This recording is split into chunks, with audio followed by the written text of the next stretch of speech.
we got to talk about Connor McDavid for a second. Sure. Always down to And talk about McJesus. and it's not about Connor McDavid being the best player in the world and he scored another highlight reel goal and made another highlight reel play the other night. Like, it's not about that.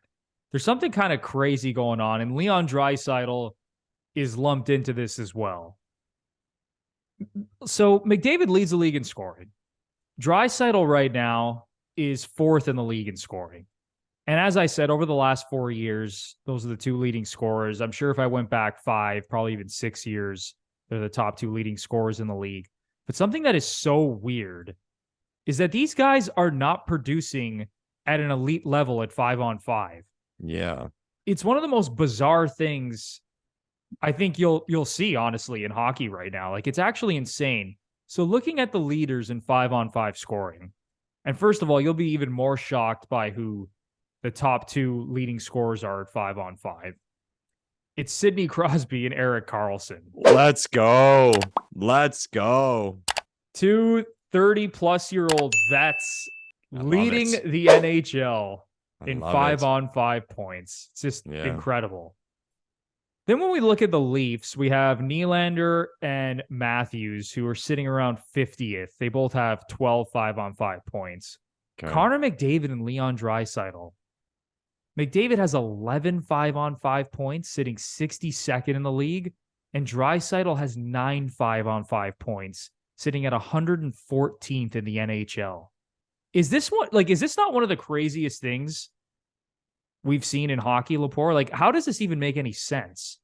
Yeah, typically, I think I'm like most hockey fans. When something really jumps off the page, your brain quickly goes to, okay, well, this is why, or this is why this is not happening.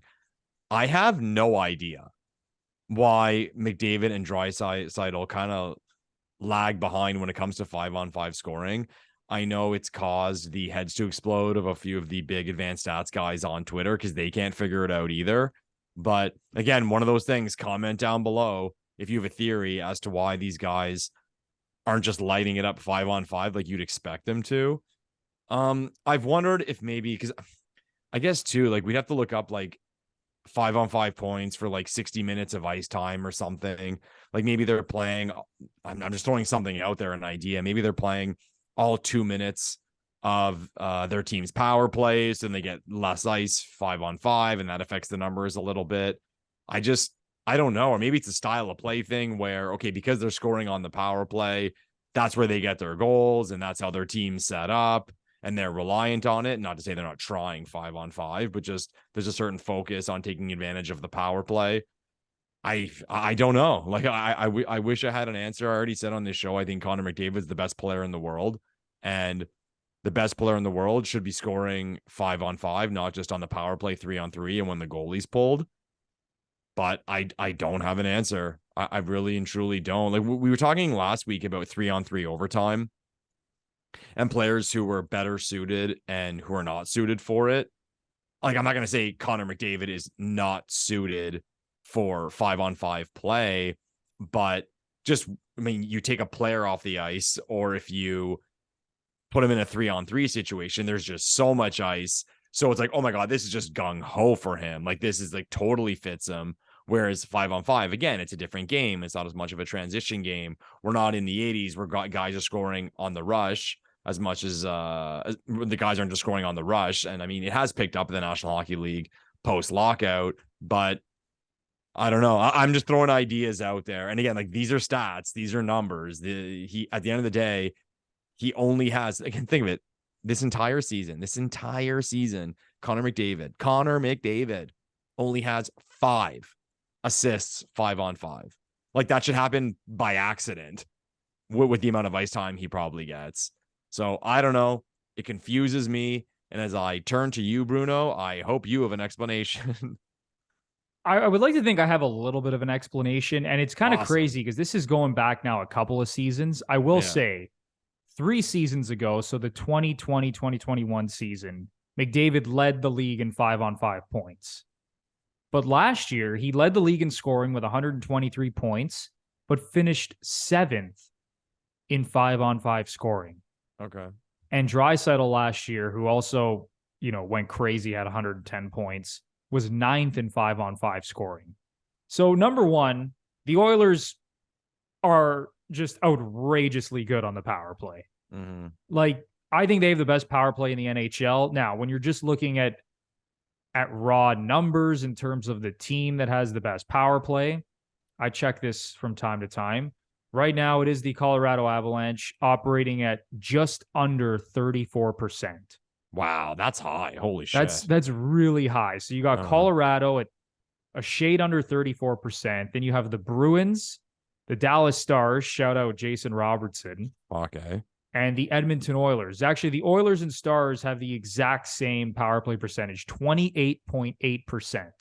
Wow.